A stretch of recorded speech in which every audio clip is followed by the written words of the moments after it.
Hi everyone, it's Raina. So this video is for those people who have their sun in Libra and their moon in Scorpio. It was requested and I was so grateful because I have not been keeping track of the combinations that I've been doing. The only thing that I have been looking at are past videos when I just scroll down and see the uploads on my channel. And that obviously, because I'm making all different types of videos, is, very difficult to figure out what I've done, what I haven't done. And I still haven't thought of like playlists that would, keep everything organized. I'm sure I could think of something, but, based on each sign. But anyway, in the meantime, it's nice when people give me ideas. I'm just doing this off the top of my head. For some reason, with these sun moon combinations, I feel that this is the best way to tackle it. And I think that this combination is very fertile ground because there is a lot going on here. Now, I have to point out something. If your sun is in Libra, then automatically you can easily have inner planets like Mercury, Venus, and Mars in Scorpio. So that's a given. And the moon and the rising sign, which are also personal points, can be in any sign because they're very fast moving. The ascendant changes signs every 2 hours. So within a 24-hour period, you can have all the signs represented. And the moon changes every 2 days. So it's really those other points, Mercury, Venus, and Mars, that a lot of Libra people may have at least one of those in Scorpio.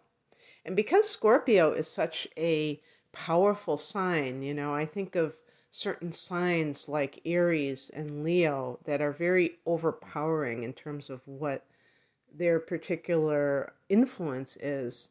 It can really color somebody's sun and really kind of like take over that. So the sun is our aspirational self. And when we talk about what we aspire to become, you could say it's kind of goal oriented. What do we want to accomplish in this lifetime? And we have to really stress that this is this lifetime. Your soul isn't always going to be a Libra. That's just based on this incarnation. But the sun is shining your light in the world as an individual. That's another key aspect of the sun, is you as an individual and how you differ from other people. And that's where the ego comes into play, because I do believe in the healthy ego. The part of ourselves that honors ourself as different from others. But still, when we say healthy, it means that we're still able to cooperate with others, respect others. It's the narcissistic individual who thinks that they are the center of the universe and they don't have to acknowledge other people or respect them. So this is the opposite of that. And,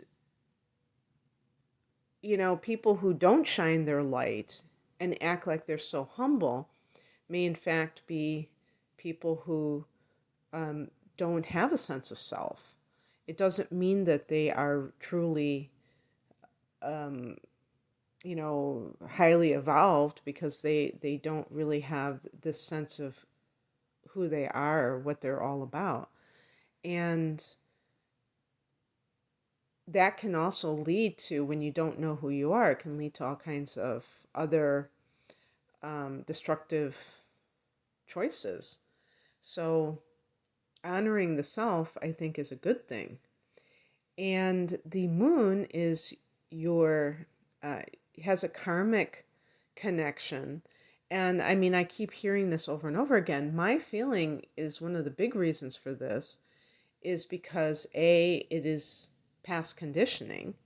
And even in this lifetime, some of the events that we have that we um, are emotional about, those can have a karmic nature, that they are just a continuation from past lives, but also the mother angle, because the moon can, whatever sign the moon is in, that can indicate how the mother um, has influenced your life, or the kind of relationship, how she's treated you, and how you were nurtured by her, if you were nurtured by her.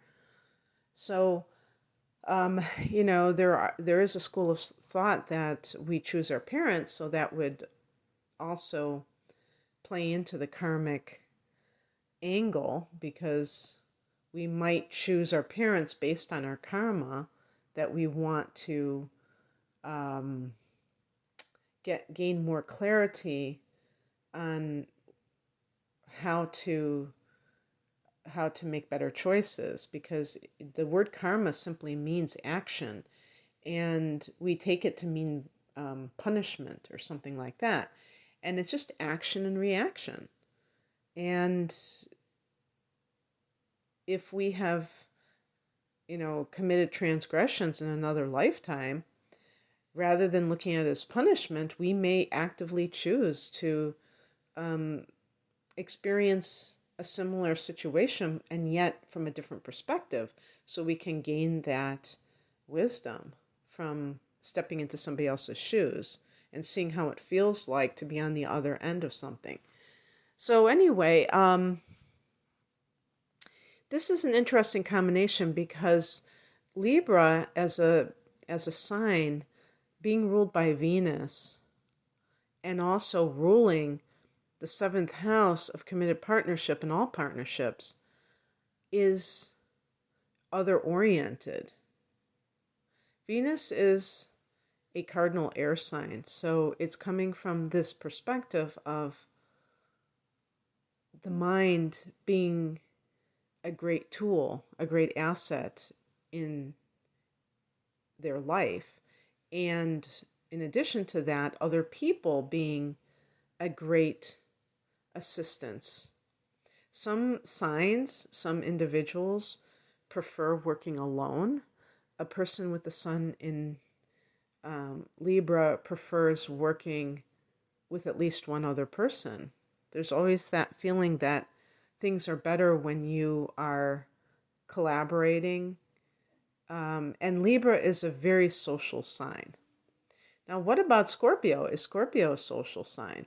I see a lot of Scorpios as lone wolves, but that doesn't mean that Scorpio is a complete hermit and they don't enjoy other people's company.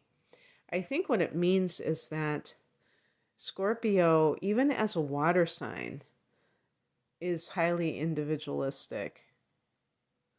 And I think the reason for this is because Scorpio rules the eighth house, and this is a house, it's a water house, but it's also a house that is dealing with the mysteries of life and secrets and mysteries in general. And so how that can play out is that a person with a prominent Scorpio, be it the sun or the moon in particular, or even the rising sign, may have this inclination to spend time by themselves, tuning into things in a deeper way, because Pluto is one of the rulers of Scorpio along with Mars, and it's about what lies beneath the surface. And so Scorpio people, and when I, say Scorpio, I am also including the moon as well, can be very like, I was going to say offended, but it's like repelled is a better word, um, about anything, by anything that is superficial. Scorpio likes to dig deep. And that might be one reason why Scorpio finds themselves alone as well, because there's that tendency to be very like black and white, or I would just say extreme about their opinions and reactions to others. Because there's this really strong pull towards intimacy, anything that lacks intimacy, total immersion, total connection might be rejected by a Scorpio individual as not worth their time, because it just is not deep enough for them. And so that, I'm speaking specifically of people. And so here we have somebody who actually has a sun in Libra, and their emotional life is in Scorpio. So I already, when I was thinking, okay, what am I going to name this? I said to myself, a sheep, not a sheep, a wolf in sheep's clothing. You could almost say that if the rising sign is Libra and the sun sign is Scorpio too. But and that's an important point to make, because when you're talking about these personal points, at some level they are kind of interchangeable, and I wouldn't really say that altogether, but they really can give similar influences. They might be coming from different aspects of the individual, but still they can do that. And it's funny, I don't know the sign of the person who wrote this to me, but somebody wrote under one of my videos, they were irate because I said something like, don't get too caught up in different aspects like squares and trines and, whether they're so-called positive or negative, challenging or easily manifested, because it's important, I said, to be holistic about your approach to astrology, or at least that's how I do it. And this person just was like, how can you say that oppositions are not the same as trines and all this stuff? And I linked a site called, I think it's called astrofix.net. And they take two aspects, and they might do planets and signs too, I don't know. But they take two aspects and they just give key words for those aspects, but they don't say, okay, this is if you have a trine, this is if you have a square. They just give it all together. And at first it's off-putting, because you might think, well, wait a second. This is some are positive and some are challenging. Why are you doing this? But it's really to get you out of these little boxes. And so I'm saying the same thing about, talking about these influences for Scorpio, whether it's Mercury, whether it's, they're going to have similar influences, but they're not the only influence. So it's like when you get a handle on what it represents, then you can apply it to your own life in the way that's most accurate for you.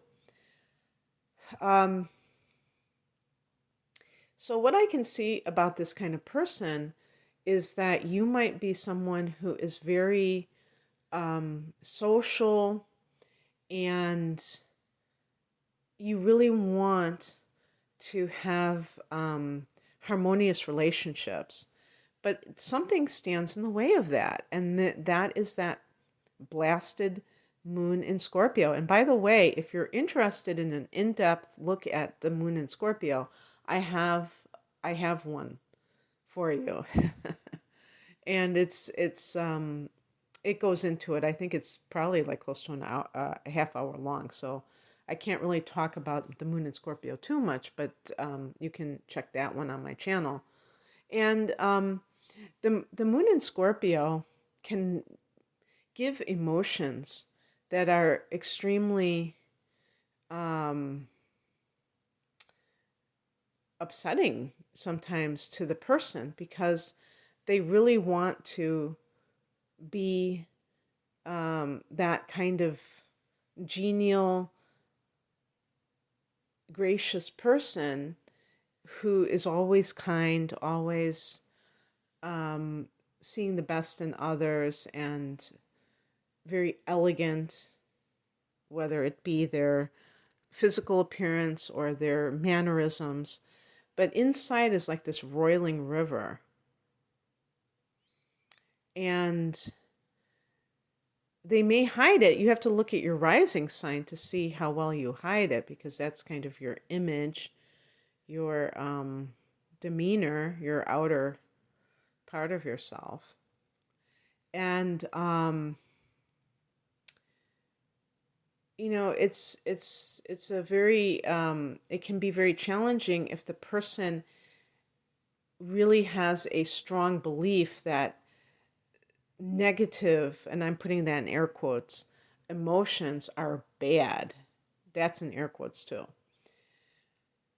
The person who is wiser will understand that anger can be completely justified and that there's nothing wrong with any of these emotions in and of themselves. It's how they're expressed. That some people have a very difficult time expressing things in a balanced way. Sometimes people have those explosions emotionally because they have kept it inside so long. Other people just have a very short fuse. Now, as for the expression of emotions, the moon in Scorpio is like the poker face. A lot of times they will not outwardly show their emotions. Well, I mean, there could be like an aura that you can sense if you're very intuitive. Other people can sense if they are intuitive. But in general, people with the moon in Scorpio are very secretive about their feelings. But here's what I was talking about when I was talking about inner planets, because if you have Mercury in Scorpio as well, you can have this tendency too, where your thoughts, you're very secretive about what you're thinking about, and you don't necessarily share your thoughts. Well, are your thoughts apart from your feelings? That's a good question to Libra individuals, because you may be very abstract when it comes to how you view your emotions. You may, I always joke that Libra people love, and air sign people love therapy because they love to talk about their feelings. That analytical thing where you can get some distance between you and your feelings, but it doesn't really touch what's going on when you're just talking about things. You have to be able to identify, and that comes from the mind sometimes, but you also have to be able to feel. And then you add this Venusian desire for harmony and niceness. And it can really be disturbing or distressing to Sun and Libra individuals that they have these very heavy emotions. And that brings me into the aspect of the mother and how she played a role in your life. Because somebody who has the moon in Scorpio may have a mother or mother figure who is very scorpionic. And so that individual may have been quite oppressive to you in some way. And there are times, I think I tend to always look at the more dramatically negative or challenging possibilities, because it could be like a mama bear, like very fiercely protective. It doesn't have to always be negative towards you. But even in that case, because Libra is an air sign and a masculine sign, there is a desire for detachment and freedom. And, this is interestingly very paradoxical about the Sun in Libra person, because here they are wanting this relationship, and yet they're also a masculine sign, which puts them in an extroverted capacity where they are projecting their energy outwards onto the world more than not. And so you will find, for instance, Libra women who may really want a committed partnership, but they still want a career, and they don't necessarily want to stay at home and raise children. They might want children, but if they do, it's going to be from the career mother standpoint rather than the domestic goddess standpoint. And yes, this is a broad brush. There are other influences that could indicate other than this. If your sun is in the fourth house, for instance, you might be a lot more domesticated, for lack of a better word, than a typical Libra individual. But just to give you an example of what I was referring to. So there's a sense that the mother may have even been competitive with the daughter.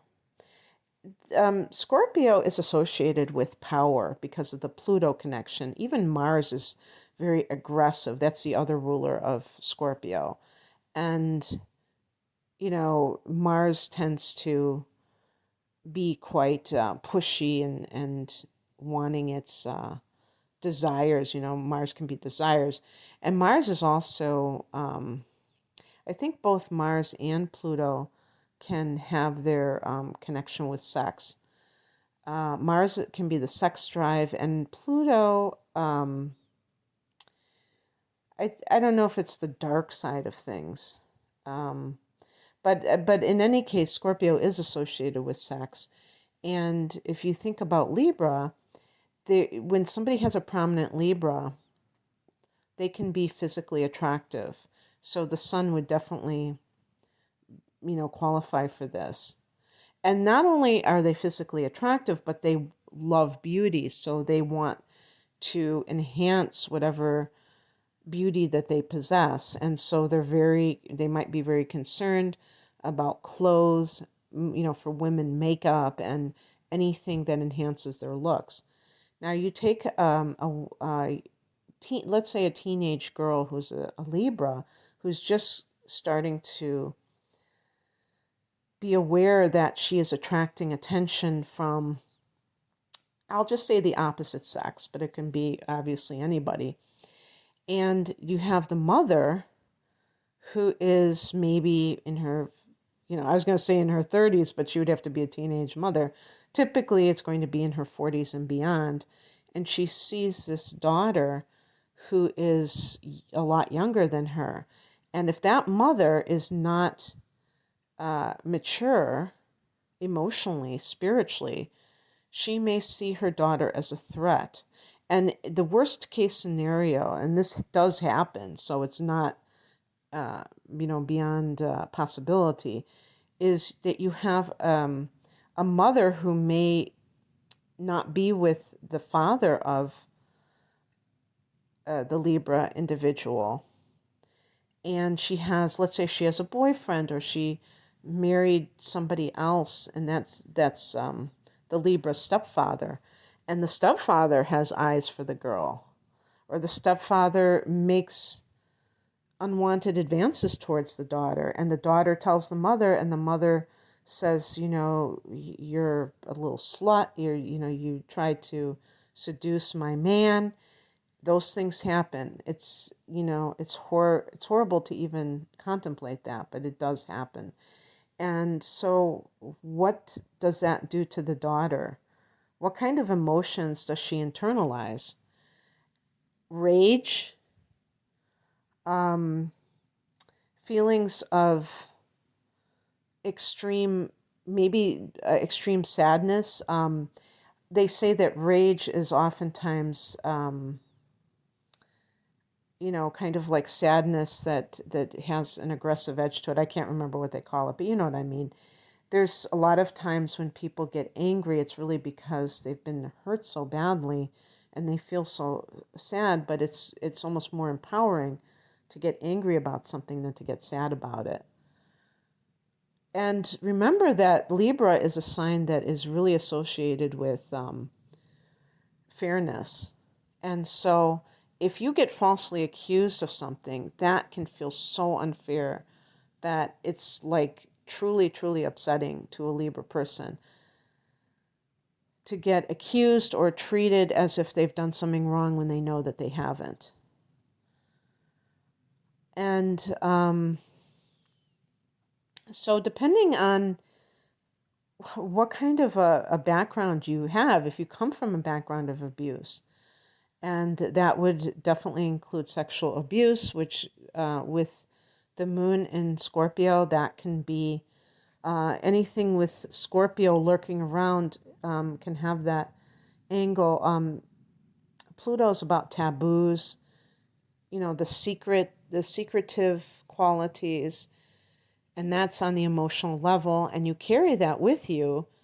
And if things get too distorted, you can have the Libra person, and I'm going to say female, because this is how society is still set up, where women trade on their looks and their desirability, where you use your feminine wiles like the Empress reversed in the tarot, where you're using them in a destructive way. And even just the term using something to get something, that's a form of manipulation. And this comes about when someone is abused and they feel like, well, if I'm going to be abused, I might as well profit from it. I mean, and I totally understand that. I don't judge people who come to that conclusion, because it's a way for them to feel empowered. Now, whether or not they accomplish that is a totally different story. But the judgment around women who become strippers, who become prostitutes, is like unreal to me. There's always a story behind that. I've always wanted to write a book about women who, or even just people, it could be men too, who go into the sex trade, like what were their backgrounds, and really learn a lot about what they experience, because you'll probably find common themes. But Libra is also very intelligent, and so it's very possible that you may gravitate towards the field of psychology with those analytical skills. People's what do you call it? Like people smarts, the ability to deal with other people, and the moon in Scorpio. And remember, the moon is also an intuitive influence, so that can lead to the person being very astute at reading other people's psychological natures, like a book. So, and that could also include forensic science, or, criminal justice, where you analyze people, you gain their trust, and you're able to do interviews to find out what makes people tick for the purposes of helping others who are studying criminal science. And Libra is always attracted to the legal profession. If you have Mercury in Libra, you can be an excellent public speaker, including as a lawyer, maybe a trial lawyer, and you will have a great ability to move people emotionally with the moon in Scorpio. So any kind of like public speaking would be favored here. And even Libra is associated with public relations, and having the moon in Scorpio can really be helpful in getting the pulse on what people want underneath it all. So again, you can think of advertising as manipulation on some level. where you're trying to figure out how to get inside somebody's head and make them want something that they never thought they needed.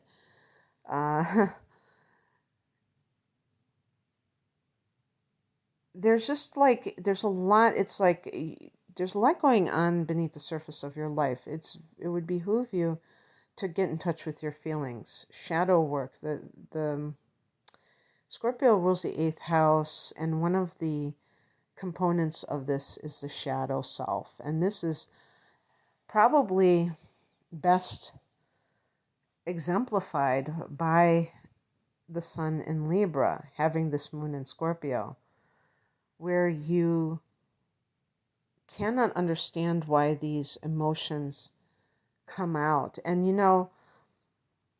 there could be even passive aggressive tendencies. Well, I was going to say passive aggressive, but it's almost like covert hostility, where those very intense emotions have to find an outlet. And look to the Mercury in how you communicate. If it's in Libra, there might be like this cloyingly sweet with an edge type of tone. If your Mercury is actually in Scorpio, then you might have that part of yourself that you can cut people down to size, and they would be really shocked, like, where did that come from? But look to see if there's an aspect between your moon and Mercury, like a conjunction. Well, it would have to be a conjunction if they're both in Scorpio,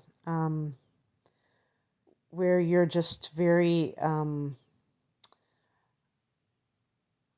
it might even be vengeful. Your emotions are engaged. If they're very close in degrees, they would be a conjunction, and they would lead to saying something when you are emotionally triggered. And what you say can be quite even vicious if you're not totally on top of things, but at the very least can have an edge to it, and people may be kind of taken aback. But you can love deeply. And actually, this is one of the things that I always say, is that sometimes I see Libra as quite superficial in and of itself. And this adds gravitas to the character of the Libra individual and gives you emotional depth. So this is by no means all negative at all. The only thing that I'm saying is that you have to really get a handle on your emotions, so it's not like a runaway train, because it's easy to repress these things, wanting that slick surface where you can operate in a very benevolent manner and make yourself feel like you really are completely accepting of everyone and everything in your life, when in fact you have seething resentments that need to be resolved. Or, and forgiveness is always going to be a challenge with people who have the moon in Scorpio, because, and this might even be exacerbated by having the sun in Libra and possibly other inner planets in Libra, because the factor that always gets to you is the fairness of something. If somebody doesn't seem like they're paying the price for something, you might think that they got away with it, and, how did that happen? How come they don't have to answer for what they've done? And when you really tune into inner wisdom, you can understand that things are happening as they should, and that unless God is playing favorites, that the idea of lack of fairness, it may be true in one sense, in another, it may be right on time. And that doesn't mean we don't help people or we don't feel compassion for others. But with the moon in Scorpio, it can really like consume you if you're not careful. The suffering in the world. You are an empath. And when I think of Sun in Scorpio individuals, sometimes they come across a bit hard because I think they don't want to feel as deeply as they do, because it is difficult to always be in that emotional depth. Sometimes it's tempting to skim the surface of life because it feels less draining, less challenging, but it allows you to really have a relationship with a significant other, and maybe even one-on-one relationships with friends too, where you can really feel like you are touching each other's souls, that it's not just kind of surface stuff. So anyway, that's what I have for you, and I hope that this resonated. If you would like a private reading, the link is below. Thanks for listening. Bye.